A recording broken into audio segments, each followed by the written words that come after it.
سأل سائل بعذاب واقع للكافرين ليس له دافع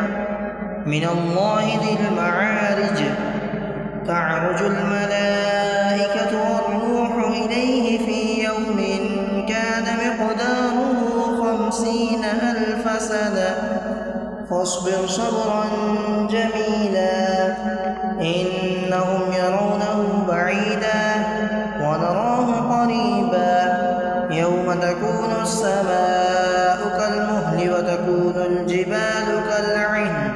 ولا يسأل حميم حميما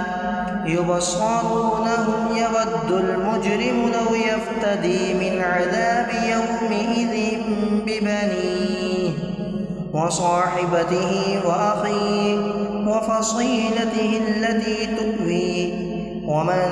في الأرض جميعا ثم ينجيه كلا إنها لظى نزاعة للشوى تدعو من أدبر وتولى وجمع فأوعى إن الإنسان خلق هلوعا إذا مسه الشر جزوعا وإذا مسه الخير منوعا إلا المصلين الذين هم على صلاتهم دائمون والذين في أموالهم حق معلوم للسائل والمحروم والذين يصدقون بيوم الدين والذين هم من عذاب ربهم مشفقون إن عذاب ربهم غير مأمون والذين هم لفروجهم حافظون إلا على أزواجهم أو ما ملكت أيمانهم فإنهم غير ملومين فمن ابتغى وراء ذلك فأولئك هم العادون والذين هم لأماناتهم وعهدهم راعون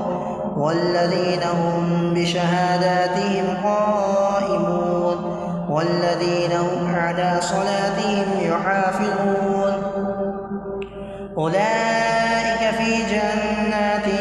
مكرمون فما للذين كفروا قبلك مهطعين عن اليمين وعن الشمال عزين أيطمع كل امرئ منهم أن يدخل جنة نعيم كلا إنا خلقناهم مما يعلمون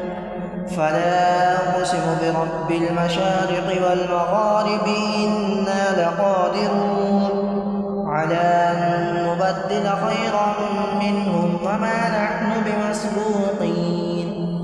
فذرهم يخوضوا ويلعبوا حتى يلاقوا يومهم الذي يوعدون يوم يخرجون من الأجداث سراعا كأنهم إلى نصب يوفضون خاشعة أبصارهم ترهقهم ذلة